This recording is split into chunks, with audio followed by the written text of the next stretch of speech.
할렐루야. 모든 것이 하나님의 은혜인 줄로 믿습니다. 하나님의 은혜죠. 하나님의 은혜를 찬송할 수 있는 것 아무나 하는 게 아니에요. 은혜를 받은 자만이 할 수 있는 겁니다. 은혜 받으셨습니까? 은혜 충만하십니까? 우리 함께 옆 사람과 인사합시다. 이 시간에 또 은혜 받읍시다. 함께 인사하도록 하겠습니다. 은혜 받읍시다. 사랑하고 축복합니다. 은혜 받읍시다. 할렐루야. 우리는 늘 은혜를 받고 살아가야 돼요. 은혜 없이는 안 되는 겁니다. 사랑하는 여러분, 우리 주님께서 말씀으로, 빛으로, 평화로, 그리고 사랑으로 우리 곁에 계시잖아요. 이 외롭고 힘든 세상 혼자 살아갈 수밖에 없습니다. 그러나 주님이 내 곁에 계심으로 우리는 감사하고 기뻐하고 만족할 수 있는 거잖아요. 이것을 어떻게 표현하겠습니까? 모든 것이 은혜이다. 요즘 제가 이 찬양에 심취돼서 우리 교회 밀고 있는 찬양인데 오늘 또 그런 연주를 해주셔서 감사하고, 성령 하나님은 교통하시는 분이셔요. 할렐루야. 왜 교통하시느냐? 그 은혜를 깨닫도록. 사랑하는 여러분, 우리 하나님을 예배할 때에 이 은혜에 충만할 수 있기를 주님의 이름으로 축원합니다. 하나님과 교통하고 성도들과 교통하고, 그래서 그 은혜 안에 머물러 있어야 된다는 것이죠. 어제 눈이 많이 왔습니다. 오시는 길 불편하지 않으셨는지요? 참 목사는 이럴 때 참 걱정이 되는 거예요. 우리 성도들이 오시는 길 그 발걸음이 편안해야 되는데 혹여라도 아이고 눈 왔네? 오늘 쉬어야 되겠다. 그러진 않을까 봐 염려가 되는 겁니다. 그런데 여러분, 제가 보니까 다 나오셨네. 그지요? 감사합니다. 어제 눈 깨끗이 치워놨는데 밤새 또 눈이 왔어요. 아유, 아침에 속상했어. 그래서 빗자루질을 열심히 하고 이거 빨리 눈 치워서 우리 성도들 오는 길을 내가 맞이를 해야 되겠다. 근데 이 빗자루가 똑 하고 부러져 버렸어요. 예? 빗질을 얼마나 세게 했는지 똑 부러져서 제 허벅지를 쿡 찔른 거예요. 아프다 소리도 안 나왔어. 그래도 어쩝니까? 예, 목사가 그 일 해야죠. 청소하고, 예, 눈 치우고. 그래도 급하다 보니 또 마음이 급해져서 또 말씀 또 준비하고. 근데 우리 장로님들이 또 일부 예배 때 우리 윤상원 목사님이 열심히 또 눈을 치워주셔서 얼마나 감사한지요. 하나님께서 그 섬김을 보실 줄로 믿습니다. 예. 우리 아이들은요, 어제 신났어요. 와, 눈이다. 애비 마음 알지도 못하고 눈이 오면 저거 언제 치우나 신났어요. 그래서 어제 막 눈사람도 만들고 오리를 뭐 어떻게 만들더라고. 오리도 만들고 곰도 만들고 이래가지고 교회 문 앞에다 딱 세워놨는데 아침에 다 녹았더라고요. 그래요, 그렇습니다. 여러분, 눈이 오니까 땅이 다 얼었어요. 새벽에 또 추웠다 보니까 이 살짝 녹은 눈이 꽝꽝 얼어있는 걸 보는데 아침에 그런 기도합니다. 하나님, 혹시나 내 마음이 오늘 예배드리는데 얼어붙지 않도록, 하나님, 우리 성도들이 주의 전에 오는데 그 발걸음이 얼어붙지 않도록, 오늘 하나님의 은혜 받아야 되는데 이 마음이 딱딱하게 굳어있지는 않은지 주님, 제 마음을 녹여 주시옵소서. 우리 성도들의 마음을 녹여 주시옵소서. 그래야 말씀이 들릴 때 그 말씀이 탁탁 심겨지고, 할렐루야, 그 말씀에 힘을 얻고 이 외롭고 힘든 세상, 하나님 내 곁에 계시는구나, 말씀과 빛과 평화와 그리고 오늘은 사랑으로 내 곁에 오신 그리스도, 그 은혜의 말씀 받을 때에 우리의 삶에 참 만족이 있게 될 줄로 믿습니다.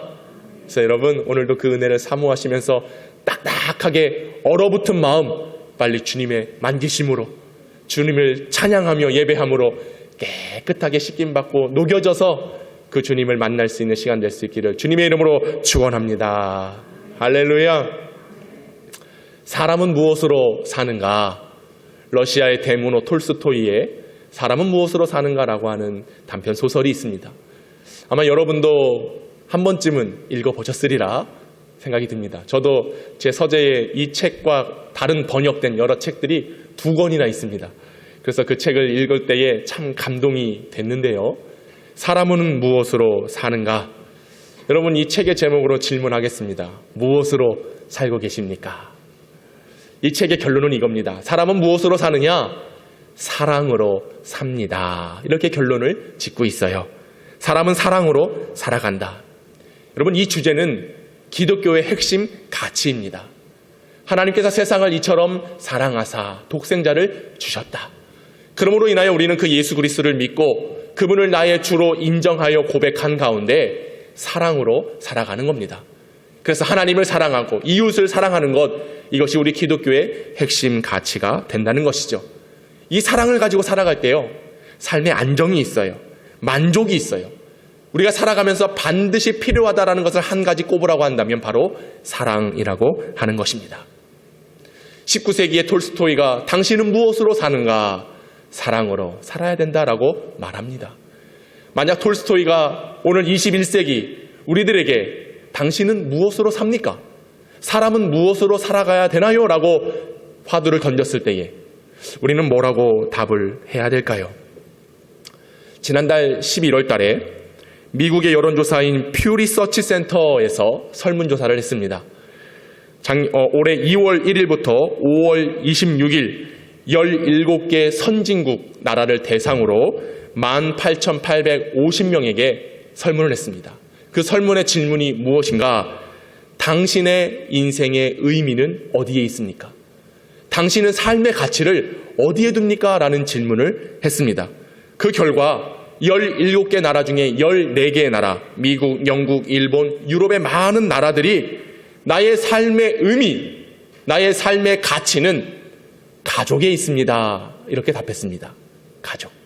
그렇죠? 우리가 살아가면서 가족 너무나 중요합니다. 가족과 부모님과 아내와 남편과 자녀들과 함께 살아가면서 인생의 가치가 가족에 있다라고 생각할 수 있습니다. 하지만 반면에 우리나라 사람들에게도 동일한 질문을 했지 않겠습니까?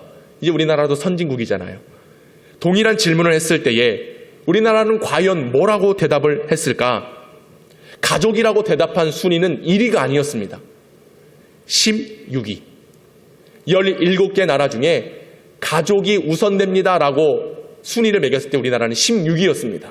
그렇다면 우리나라 사람들이 첫 번째로 말한 과연 1위는 무엇일까? 여러분, 무엇인 것 같습니까? 당신의 삶의 의미, 당신은 무엇으로 삽니까? 라고 질문했을 때에 우리나라 사람들은 물질적인 풍요라고 답을 했습니다. 우리나라만이 물질적인 풍요, 돈이 내 인생의 가치입니다 라고 대답을 했다라고 하는 것이죠. 어떻습니까? 인정하십니까? 이 질문을 바꿔서 말씀을 드린다면 당신은 무엇을 통해 행복을 느낍니까? 무엇을 통해 행복을 느낍니까? 선진국 여러 나라들은 가족을 통해서 행복을 느낍니다 라고 대답했어요. 하지만 우리나라는 돈, 물질, 부동산, 토지, 주식, 비트코인, 이게 막 올라야 행복하다. 나의 인생의 가치는 돈에 있습니다 라고 대답을 한 것입니다. 여러분, 어떻습니까? 가만 보니까 내가 그렇구나, 맞아 라고 그렇게 여기시는 분들이 다분히 보입니다. 사람은 무엇으로 사는가? 돈으로 산다는 게 우리나라 사람들의 보편적인 생각입니다. 수많은 사람들이 돈에 집착하고 물질을 바라보며 돈이 나에게 내 인생에 행복을 가져다주고 내 인생에 많은 영향을 끼친다라고 생각을 했습니다. 왜 그렇게 답을 했을까? 많은 나라들은 가족이 우선입니다. 대답한 반면에 왜 우리나라는 돈이 우선이 되었을까? 다음 순위들을 살펴본 결과 그 답을 알 수 있었어요. 다른 나라들은요, 가족이 나의 삶의 의미입니다. 가치입니다. 그리고 두 번째로 무엇을 대답했느냐? 종교, 신앙. 종교와 신앙이 내 삶의 가치입니다라고 대답을 하는 거예요. 특별히 미국이 약 15%로 가장 높은 우위를 차지를 했는데요. 미국 사람들이, 유럽의 여러 나라 사람들이 나의 신앙의 가치, 나의 인생의 참된 행복은 종교로부터 옵니다. 신앙으로부터 옵니다라고 대답을 한 거예요. 우리나라 사람들은요, 종교라고 대답한 순위는 1%도 안 됐습니다. 종교가 삶의 의미를 줍니다. 저는 이 조사를 보면서 참 의아했어요. 왜냐하면 우리나라는 종교적으로 많은 관심을 갖고 있는 나라 아닙니까? 보십시오. 이 땅에요, 수많은 교회들이 세워져 있어요. 그리고 많은 종교 시설들이 이 땅에 곳곳에 질비하게 세워져 있습니다. 심지어 우리나라 사람들 점 보는 거 좋아하잖아요. 운세를 점치고 이제 내년 2022년에는 이제 어떻게 될 것인가, 이런 많은 관심들을 사람들이 갖고 있어요. 특별히 우리나라 사람들은. 그러다 보니까요, 카페나 식당에 가면 밥 먹고 커피 마시는데 거기에서도 점을 쳐줘요. 뭐 타로점, 뭐 뭔지도 모르겠어요. 여러 점들을 보면서, 그러니까 우리 일상생활에 점집들이 얼마나 많은지. 단돈 10,000원이면요, 내년에 운수가 좋을 겁니다. 물을 가까이 하지 마시고요. 이런 얘기 나도 하겠어. 저한테 5,000원만 주시면 제가 다 받아드릴게. 할렐루야. 우리나라 사람들이 그렇게 종교적인 편향이 심한 나라예요. 그렇게 본다면 외국 사람들이 삶의 가치를 종교에 둔다. 아니, 오히려 우리나라 사람들이 어떤 샤머니즘적 그런 성향을 가지고 종교가, 신앙이 내 삶에 영향을 줍니다라고 대답을 해야 되는데, 그렇지 않고 오히려 물질, 부동산, 그렇잖아요. 우리 다음 세대들, 우리 청년들, 뭐 저도 그러고 내 집 하나 꿈꾸는 건 이제는 꿈도 못 꿔요. 옛날 얘기예요. 그냥 이렇게 살다가 가야 돼요. 그러면서도 우리는 여전히 돈, 풍요, 물질, 이거를 원하고 있는 것입니다. 사실 인간의 고뇌, 인간의 문제는 무엇이냐? 죽음을 해결하지 못한 거잖아요. 그래서 많은 사람들은 이 죽음의 문제 때문에 많이 고뇌하고 고심을 갖고, 그리고 이 문제의 답을 해결하려고 노력했습니다. 특별히 이 문제의 답을 어떻게 찾습니까? 신앙, 진리, 이것을 통해서 자신의 삶의 문제, 그리고 영적인 죽음의 문제를 해결하려고 했습니다. 내세적인 것에 관심이 있었단 말이죠. 그러나 요즘은 내세에 관심이 없어요. 현세에 관심이 있습니다. 이 현세는 무엇입니까? 말씀드린 바와 같이 경제적인 풍요예요. 돈이면 된다라고 하는, 이것이 삶의 가치요, 내 만족의 우선순위가 돼버렸다라고 하는 것입니다. 결론이 무엇입니까? 사람들이 왜 인생 속에 가치를 돈에 둡니까? 현세적인 눈에 보이는 세상에 둡니까? 그 속에는 하나님 없어도 돼, 신앙 없어도 돼, 하나님 없이도, 하나님 믿지 않아도 잘 먹고 잘 살 수 있어라고 하는 그런 생각들과 인식들이 사람들의 삶에 깊이 뿌리 내려져 있기 때문에 그런 것입니다. 여러분, 과연 하나님 없이도 살 수 있을까요? 신앙을 저버리고 살아갈 수 있을까요? 인간은 더 깊은 고뇌에 빠지게 될 것입니다. 세상에 보이는 것들을 추구할 때에 결국 그 애들에 남는 것은 심판이요, 좌절이고 멸망밖에 없는 것이죠. 여러분 보십시오. 하나님의 특별한 사랑으로 택함받은 이스라엘 백성들, 약속의 땅 가나안에 들어갑니다. 얼마나 풍족했습니까? 차고 넘치는 은혜를 하나님의 약속의 땅에서 받게 되었습니다. 그런데 이스라엘을 구출해 주신, 출애굽하신 하나님의 역사를 자손들이 까마득하게 다 잊어버렸어요. 어떻게 자신들이 가나안 땅에 들어왔는지 그 사실을 잃어버렸습니다. 조상들을 이끄신 하나님의 역사를 망각해버렸습니다. 그 결과가 무엇입니까? 이스라엘 백성들을 파멸이에요. 파국을 당합니다. 그들은 멸망을 당한 거예요. 호세아 4장 1절과 2절은 이렇게 말씀합니다. 이스라엘 자손들아, 여호와의 말씀을 들으라. 여호와께서 이 땅 주민과 논쟁하시나니 이 땅에는 진실도 없고 인애도 없고 하나님을 아는 지식도 없고 오직 저주와 속임과 살인과 도둑질과 간음뿌리요 포악하여 피가 피를 뒤음이라. 이게 이스라엘의 현 주소입니다. 하나님의 역사, 하나님의 말씀을 들어야 될 백성들이 잊어버린 거예요. 누구를요? 하나님을. 듣지 않는 거예요. 무엇을? 하나님의 말씀을. 그 결과가 무엇입니까? 진실이 없어요. 인애가 없어요. 하나님을 알려고 하지 않습니다. 그 결과 속임, 살인, 도둑질, 간음, 욕심, 인생을 위하여만 살아가는 백성들이 되었다라고 하는 것이죠. 그 결과가 무엇입니까? 호세아 4장 6절 다 같이 한번 읽어보겠습니다. 시작. 내 백성이 지식이 없으므로 망하는도다. 내가 지식을 버렸으니 나도 너를 버려 내 제사장이 되지 못하게 할 것이요 내가 내 하나님의 율법을 잊었으니 나도 내 자녀들을 잃어버리라. 결과가 바로 이와 같습니다. 돈을 따라가고 세상을 따라가고 물질을 따라가고 인간의 욕심을 따라가고 자신의 이익만을 추구하는 결과 이스라엘 백성들에게 남아있는 것은 너희가 하나님을 아는 지식이 없으므로 망하는도다. 네가 지식을 버렸어? 그것은 나를 버린 거야. 네가 말씀을 듣지 않아? 그것은 곧 나를 인정하지 않는 거야. 그러므로 너희는 제사장 나라가 되지 못할 것이다. 나도 너를 버리리라. 너희는 내 자녀가 될 수 없다라는 하나님의 강력하고 지엄한 심판이 내려지게 된 것이지요. 여러분, 우리가 이 말씀을 어떻게 들어야 되겠습니까? 세상 사람들은 그렇게 얘기할 수 있어요. 세상의 가치는 그렇기 때문에 그렇습니다. 하지만 오늘도 하나님을 예배하고 예수를 구주로 믿고 하나님의 사랑을 받아서 주님과 함께 살아가겠다고 하나님의 은혜를 고백한 성도들은 어떤 모습으로 나아가겠습니까? 이들과 똑같이 하나님을 아는 지식을 버리시겠습니까? 말씀을 듣지 않으시겠습니까? 여전히 하나님을 멀리하며 세상이 좋다라고 세상 가운데 살아가시겠습니까? 우리는 그렇게 해서는 안 된다라고 하는 거예요. 그동안 우리나라는 종교적인 신념을 끝까지 고수하고 지켰습니다. 얼마나 고상하고 아름다운 신앙이었는지요.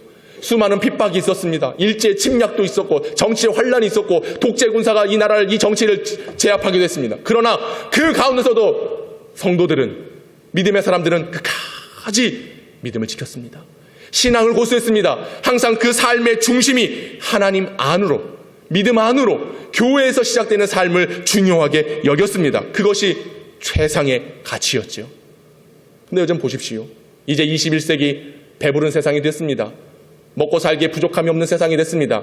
그러다 보니 점점점 마치 가나안의 풍요를 누려서 하나님을 잊어버린 백성들처럼 우리는 하나님 멀리 떠나 있는 것 아니겠습니까? 그 민족은 결국 망하게 되는 것입니다. 그 백성은 하나님이 제거해 버리시는 거예요. 너를 도무지 알지 못한다 말씀하십니다. 여러분, 그러기에 우리가 이 땅을 살아가며 우리가 지켜야 될 것은 무엇이겠습니까? 우리가 여전히 지켜야 될, 고상하게 인도해야 될 하나님의 뜻은 어디에 있겠습니까? 바로 신앙입니다. 우리의 삶의 가치는 하나님께 있는 줄로 믿으시기 바랍니다. 그렇지 않으면 결국 버림받을 위기에 처해지게 된다라고 하는 거예요. 우리에게 필요한 것이 무엇일까요? 요한일서 5장 3절과 4절은 이렇게 말씀합니다. 우리 다 같이 한번 읽어보겠습니다. 시작. 하나님을 사랑하는 것은 이것이니 우리가 그의 계명들을 지키는 것이라. 그의 계명들은 무거운 것이 아니로다. 무릇 하나님께로부터 난 자마다 세상을 이기느니라. 세상을 이기는 승리는 이것이니 우리의 믿음이니라. 할렐루야. 하나님 말씀 듣는 게 무거운 게 아니에요. 부담되는 게 아니에요. 우리는 그 주시는 말씀을 들음으로써 하나님의 사랑을 깨달을 수 있다라고 하는 것입니다. 그 믿음을 가지고 하나님의 사랑을 느끼는 자들은 세상에서 승리하며 살아가게 되는 겁니다. 이 승리가 무엇이겠습니까? 바로 주님의 나라인 줄로 믿습니다. 우리가 바라는 현세적인 풍요와 풍족함이 아니라 주님으로 채워주시는 만족, 주님께서 주시는 은혜, 그리하여 내 영이 구원받아 하나님을 영원토록 영광 올려드리는 복된 삶, 그것이 오늘 우리가 추구해야 될 가치인 줄로 믿습니다. 그리스도인들은 이 믿음이 필요한 거예요. 말씀을 듣고 말씀을 지키고 말씀대로 순종하며 살아가는 삶, 이 믿음이 오늘 저와 여러분에게 반드시 있어야 될 줄로 믿습니다. 우리의 모습을 한번 점검해 봅시다. 과연 우리는 그 믿음으로 살아가고 있는가? 우리는 여지없이 세상에 무너지고 마음을 빼앗기고 정말로 나는 신앙을 고수한다라고 하지만 이 지키지 못하는, 단 한순간도 지키지 못하는 연약한 믿음이 우리에게 있다라고 하는 거예요.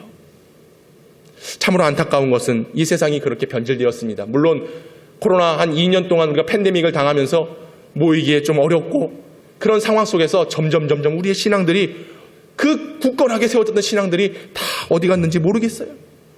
오늘도 하나님을 예배한다라고 하지만 성도들이 이제는 모이기를 등한시하는 거 아니겠습니까?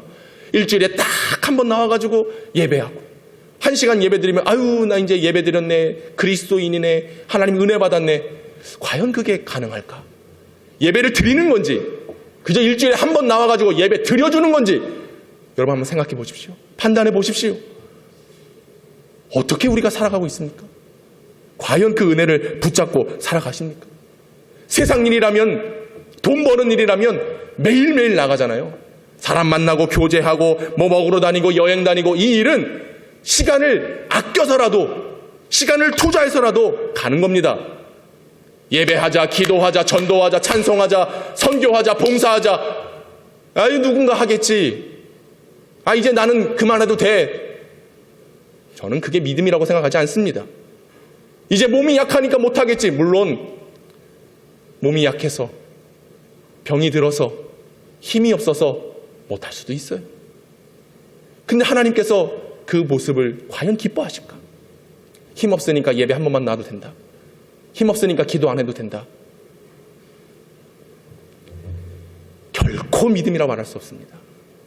결코 그것이 신앙 중심의 삶이라고 이야기할 수가 없습니다.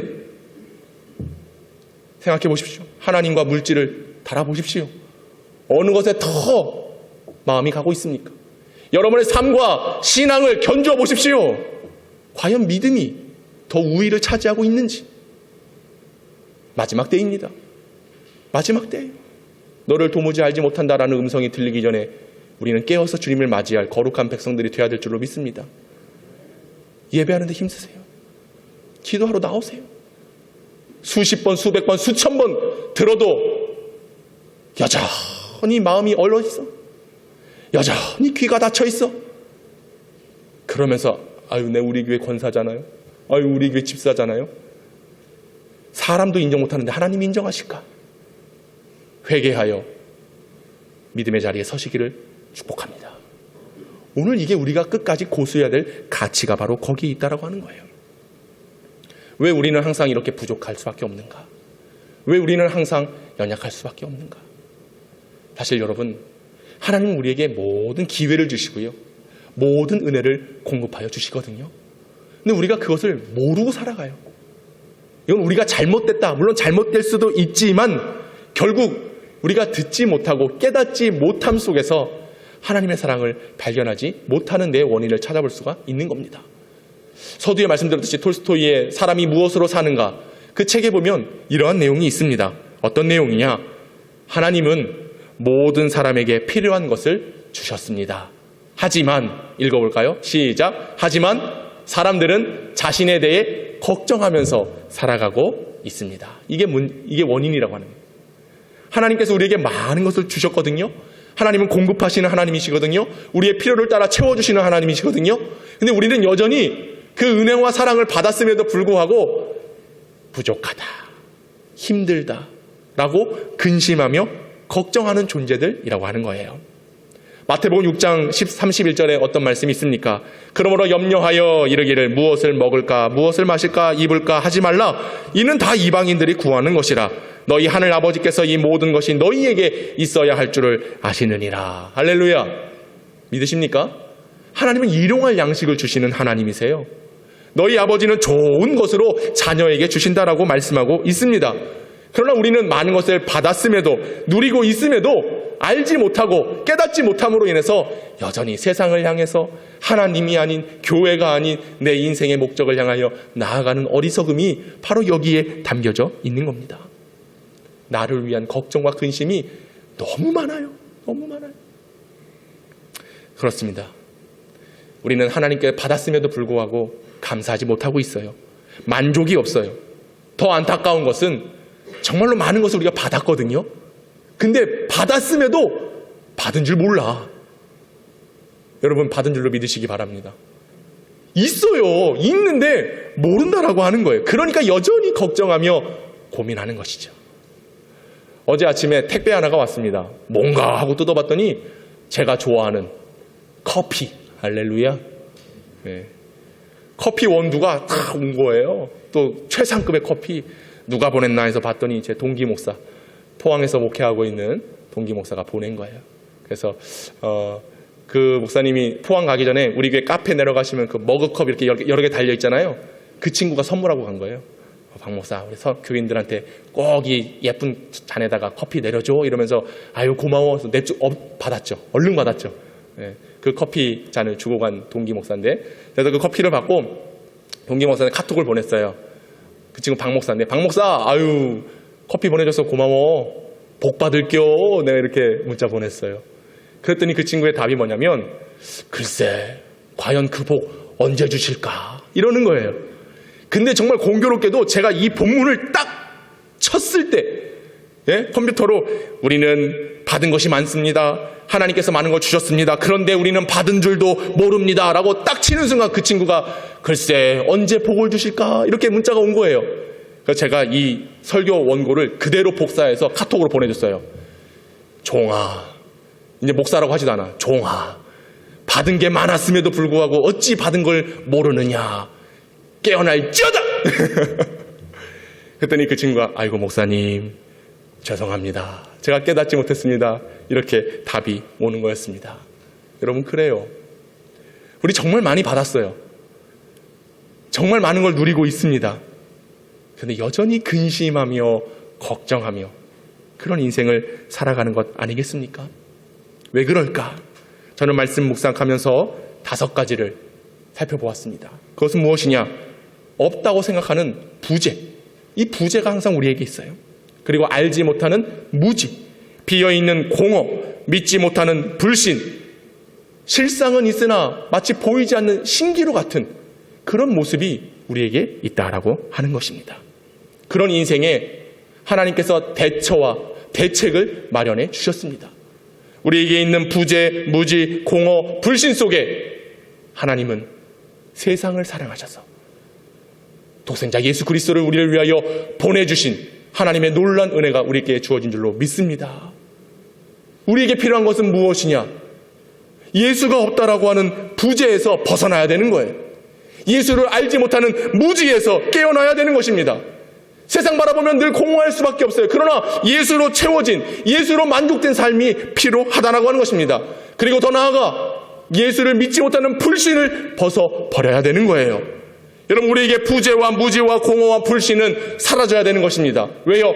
우리는 하나님의 아들 예수 그리스도를 믿고 있기 때문에 그렇습니다. 그 예수를 내 안에 채워질 때에 더 이상 하나님께로부터 주신 것들로 인하여 만족하며 살 수 있는 거예요. 우리는 이 무지에서 벗어나야 돼요. 공허함에서 이겨내야 돼요. 믿지 못하는 불신에서 일어나 참된 믿음을 가지고 살아가야 되는 것입니다. 오늘 우리에게 이게 필요한 거예요. 이게 필요한 거예요.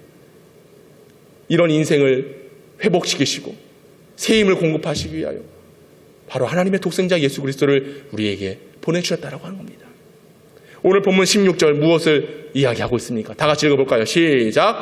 하나님이 세상을 이처럼 사랑하사 독생자를 주셨으니 이는 그를 믿는 자마다 멸망하지 않고 영생을 얻게 하려 하심이라. 할렐루야.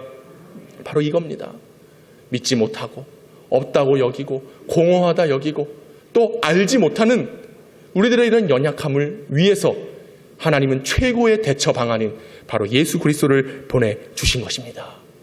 예수를 보내주셨다는 것은 무엇입니까? 바로 우리 곁에 사랑으로 함께 하시는 그 아들의 영생을 우리에게 허락해 주셨다고 하는 것이죠.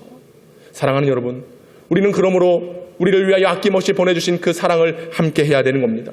이 사랑을 내 곁에 모시고 주님과 동행하는 삶을 살아야 되는 것입니다. 하나님은 우리를 사랑하십니다. 하나님은 사랑이십니다. 그래서 우리는 그 사랑 앞에서 굴복하고 우리의 인생이 세상과 현세적인 것에 있는 게 아니라 우리에게 영원한 생명을 주시는 내세의 목적을 두고 거기에 가치를 두고 살아가야 될 줄로 믿습니다. 여러분의 의의는 어디 있습니까? 행복은 어디 있습니까? 바로 예수 안에 있음을 믿으시기 바랍니다. 그러므로 하나님은 예수를 보내주셨고 우리는 그 예수님을 내 곁에 모셔서 언제나 주님과 동행하는 삶이 돼야 된다고 하는 것입니다. 그때에 문제가 없어지는 거예요. 하나님께서 주신 것만 보게 돼 있는 것입니다. 더 이상 내 삶의 근심 걱정은 떠나가는 것입니다. 고민하지 않습니다. 근심하지 않습니다. 두려워하지 않습니다. 그리고 주님의 사랑으로 충만해질 수 있다라고 하는 사실입니다. 그래서 오늘 우리가 찬양한 게 이것이 아닙니까?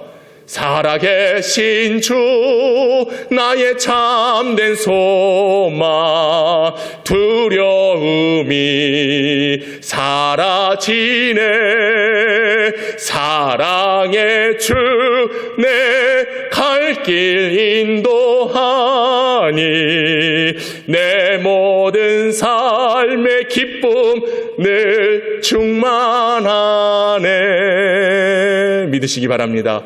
두려움은 떠나갑니다. 근심 걱정은 사라집니다. 주 예수의 사랑만 받기만 하면 그분이 내 곁에 계시기만 하면 내 모든 삶에 충만한 역사가 있게 될 줄로 믿습니다. 이 충만을 사모하는 저와 여러분이 돼야 된다라고 하는 거예요. 최고의 사랑입니다. 그 어떤 사랑과 비교할 수 없는 사랑입니다. 이처럼 사랑하사라고 하는 것은 바로 이 사랑을 우리에게 아낌없이 희생하며 내어주셨다라고 하는 것을 의미하는 것이죠. 그렇다면 여러분, 우리가 어떻게 할 때에 사랑으로 내 곁에 오신 주님과 함께 할 수 있을까요? 어떻게 해야 내 삶의 가치와 행복이 하나님께 있음을 알고 하나님께서 주신 것을 깨달을 수 있을까요? 믿음입니다. 믿음이 필요한 거예요. 우리는 하나님을 알 때에 지식과 지혜로 알려고 합니다. 경험으로 알려고 합니다. 그러나 믿음 있다라고 하는 것은 무엇이냐? 인격적으로 그리스도를 만나야 된다는 거예요. 믿음 있습니까? 아멘 합니다. 이 믿음은 무엇이냐? 네, 그렇습니다. 살아계신 주님, 나에게 충만함을 주시는 주님을 내가 만났습니다. 이게 바로 우리의 믿음의 고백이 되어야 된다는 것이죠. 요한일서 4장 16절은 말씀합니다. 하나님이 우리를 사랑하시는 사랑을 우리가 알고 믿었노니 하나님은 사랑이시라. 사랑 안에 거하는 자는 하나님 안에 거하고 하나님도 그의 안에 거하시느니라. 할렐루야. 이게 바로 은혜인 것이죠. 하나님을 믿는다라고 할 때 그 믿음은 주님이 내 안에 계시는 겁니다. 그리고 우리가 주님 안에서 살아가는 것, 이것이 바로 하나님 사랑하는 것이고 믿음을 가져야 되는 목적인 줄로 믿습니다. 여러분, 이 믿음이 꼭 필요한 거예요. 마음을 열고 주님을 모셔야 됩니다. 내 안에 누가 계시는가? 하나님이 계신다고 고백해야 돼요. 내 삶의 주인이 누구인가? 우리 예수님이 주인이라는 것을 고백해야 됩니다. 이 나라, 이 민족도, 세계 열방도, 나의 가정도, 자녀들도 내 인생이 다 하나님 손에 붙들려 있음을 고백하시기 바랍니다. 믿으시기 바랍니다. 주님을 만나야지 고백할 수 있는 거예요. 1700년대 중엽 영국의 한 노예 상인이 있었습니다. 아프리카 사람들을 잡아다가 흑인들을 노예로 파는 직업을 갖고 있는 사람이었죠. 노예들은 인간 취급도 하지 않았습니다. 벌레만도 못한 존재다라고 생각을 했었죠. 얼마나 경멸을 했든지 참 악하고 악한 자라고 생각해 볼 수 있습니다. 그러던 그가 어느 날 성경을 읽게 됩니다. 그런데 그 성경을 읽으면서 깨닫는 게 뭐냐? 저 아프리카 피부색이 다른 저 흑인들이 노예가 아니라 내가 노예였구나. 할렐루야. 내가 죄인이구나. 이것을 깨닫게 된 거예요. 나를 위하여 십자가를 지신 예수님, 나의 죄를 사하시기 위하여 사랑으로 이 땅에 오신 예수님이 나의 구세주구나. 나에게 그분이 영생을 주시는구나. 이 사실을 깨닫게 된 것입니다. 그래서 무릎을 꿇고 하나님께 기도합니다. 나의 주인, 나의 예수여, 나를 붙잡아 주시옵소서. 이제 내 인생은 하나님께 있습니다. 예수님을 믿습니다. 그렇게 인격적으로 예수 그리스도를 받아들였습니다. 이가 누구인가? 바로 존 뉴턴이라고 하는 사람입니다. 우리가 가사를 보지 않고도 부를 수 있는 찬송 305장 어메이징 그레이스를 가사로 시로 적은 바로 존 뉴턴. 그가 인격적으로 주님을 만났을 때에 이 놀라운 고백을 하는 거 아니겠습니까? 다 같이요. 나 같은 죄인 살리신 주의 놀라워 잃었던 생명 찾았고 광명을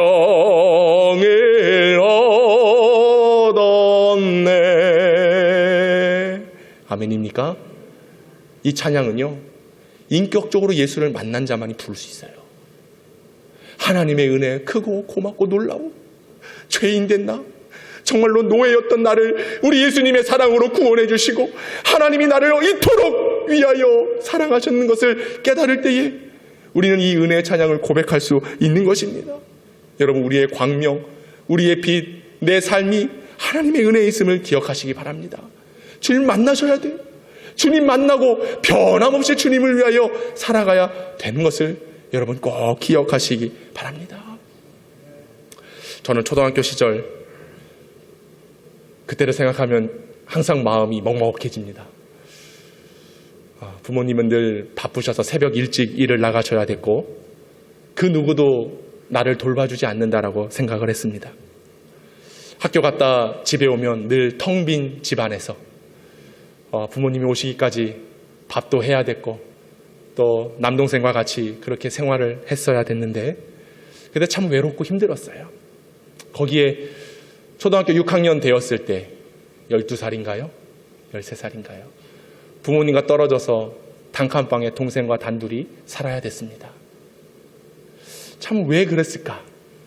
지금 생각해보면 이해가 되지 않아요. 저희 부모님도 그때 내가 왜 그랬을까? 너희한테 왜 그랬을까? 물론 서울에서 공부하라고, 뭐 공부도 잘했으면 제가 뭐 인정을 하겠지만 그다지 애매한 상황이었는데 공부하라고 저를 초등학교 6학년 때 그 단칸방에서 화장실도 하나 없는 그 조그만 방에서 살아야 됐습니다.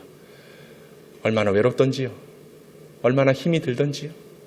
그래서 어린 나이에 마음 먹은 게 죽어야 되겠다.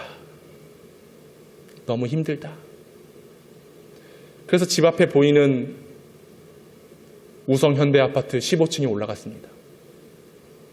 계단을 터벅터벅 올라가며 여기서 떨어져 죽어야 되겠다. 너무 외롭다. 어린 나이에 감당하기엔 참 힘들다. 15층 계단에 올라가는 순간 얼마나 눈물이 나는지. 하나님, 나 너무 외롭습니다. 하나님, 나 너무 힘듭니다. 엄마 아빠가 너무 보고 싶습니다. 하나님, 나 죽을래요. 그러는 순간 주님이 저를 찾아오셨습니다. 사랑하는 아들아, 사랑하는 준웅아, 내가 너와 함께한다. 내가 너와 함께한다. 이 음성이 들려지는데 주님이 나와 함께하셨군요. 나 외롭고 나만 힘든 줄 알았는데 하나님 그 가운데 나와 함께하셨군요. 주님 감사합니다. 거기서 제가 주님을 만난 거예요. 초등학교 6학년 때 아파트 옥상에서 하나님을 만난 것입니다. 그분이 제 안에 계셨어요. 그분이 제 곁에 계셨어요. 내가 너를 기뻐한다. 내가 너를 사랑한다. 제가 초등학교 2학년 때 그저 집에 가면 텅 빈 집이니까 교회 가는 게 좋아서 교회 가면 저를 언제나 맞아주시던 권사님 한 분, 저의 믿음의 어머니, 저를 얼마나 예뻐해 주셨는지. 그 권사님이 저를 품어주시고 항상 만날 때마다 예쁘다, 착하다. 그때 저는 그 사랑이 너무나 놀라워서 권사님, 나 이 사랑 전하는 목사 될래요. 제가 초등학교 2학년 때 서원한 겁니다. 근데 초등학교 6학년 때 그 계단 옥상에서 내가 너의 기도를 들었다. 내가 너와 함께한다. 내가 너를 사랑한다. 이 말씀 주셨을 때에 그 초등학교 9살, 2학년 그때 고백했던 그 고백을 하나님께서 잊지 않으시고 저를 오늘날 이 거룩한 단상에 세우셔서 주의 사랑을 증거하도록 하셨습니다. 이게 어떻게 가능했을까요? 하나님이 저를 사랑하셨기 때문에 그렇습니다. 저는 하나님을 지식으로 지혜로 알지 않았습니다. 인격적으로 주님을 만났습니다. 그래서 그 주님을 여러분 앞에 소개합니다. 여러분도 그 주님을 만나셔야 됩니다. 여러분도 그 주님을 인격적으로 만나셔야 됩니다. 그래야 여러분의 삶의 변화가 있습니다. 그래야 여러분의 인생이 최고의 가치로 전환될 수 있습니다. 우리의 가치는 이 땅이 아닙니다. 하나님의 나라입니다. 어렵고 힘들고 괴로울지라도 수많은 문제가 내 앞에 있다 할지라도 오늘 지금 여러분 곁에 내가 너와 함께한다라고 하는 주님의 음성을 들으시기 바랍니다. 여러분, 우리는 주님 만나서 그 믿음으로 살아가야 되는 거예요. 누가 인정해주지 않아요. 누가 받아주지 않아요. 오직 나를 위하여 아낌없이 독생자를 내어주신 하나님만이 여러분을 붙들고 계시는 겁니다. 저의 39년 인생, 저는 저의 삶의 경험으로 하나님 믿지 않습니다. 10년 신학 공부하며 지식으로, 학식으로 하나님을 믿지 않았습니다. 올해 19년 사역을 하면서 제 경험으로, 제 노력으로 하나님 믿지 않았습니다. 사랑으로 내 곁에 오신, 너와 함께하고 있다라고 하는 그 주님의 음성을 붙잡고, 말씀을 붙잡고, 그 사랑을 붙잡고 오늘도 주의 길을 걸어갑니다. 사랑하는 여러분, 여러분도 함께 이 길을 동참하시기를 권면드립니다. 여러분의 인생 누가 붙들어 주시느냐? 사랑의 주님이 붙들어 주십니다. 여러분, 무엇으로 살아가십니까? 무엇을 목적으로 삼고 계십니까? 우리 주님을 바라보시기 바랍니다. 우리 주님이 우리 교회와 우리 성도들과 함께 하세요. 사랑하는 아들아, 사랑하는 딸아, 내가 너와 함께 한다. 이 음성을 꼭 들으셔서 주님을 위하여 살아가고 결국 마지막 때에 주님의 영광의 나라에 영생을 얻어서 주님을 예배할 수 있는, 찬송할 수 있는 그런 은혜의 사람들 될 수 있기를 주님의 이름으로 축원합니다. 우리 마지막 함께 찬양 같이 고백하려고 하는데요, 그 사랑이 얼마나 크고 놀라운지 함께 찬양 안 하고서는 견딜 수가 없을 것 같아서 우리 마지막 이 찬양 함께 결단하도록 하겠습니다.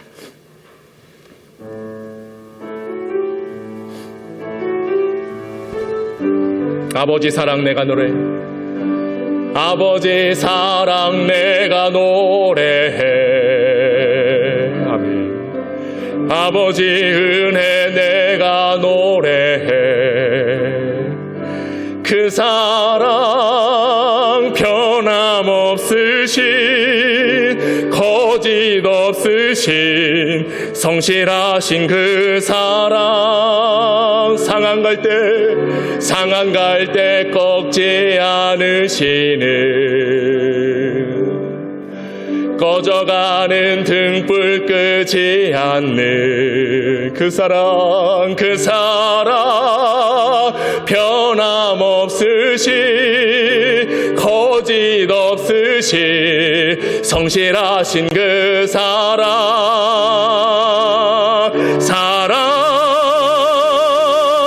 그 사랑 날 위해 죽으신, 날 위해 다시 사신 예수 그리스도, 다시 오실 그 사랑, 죽음도 생명도 천사도 하늘의 어떤 권세도 끊을 수 없는 영원한 그 사랑, 예수 그 사랑 날 위해 죽으신, 날 위해 다시 사신 예수 그리스도, 다시 오실 그 사랑, 죽음도 생명도 천사도 하늘의 어떤 권세도 끊을 수 없는 영원한 그 사랑, 예수. 우리 시간에 한번 기도합시다.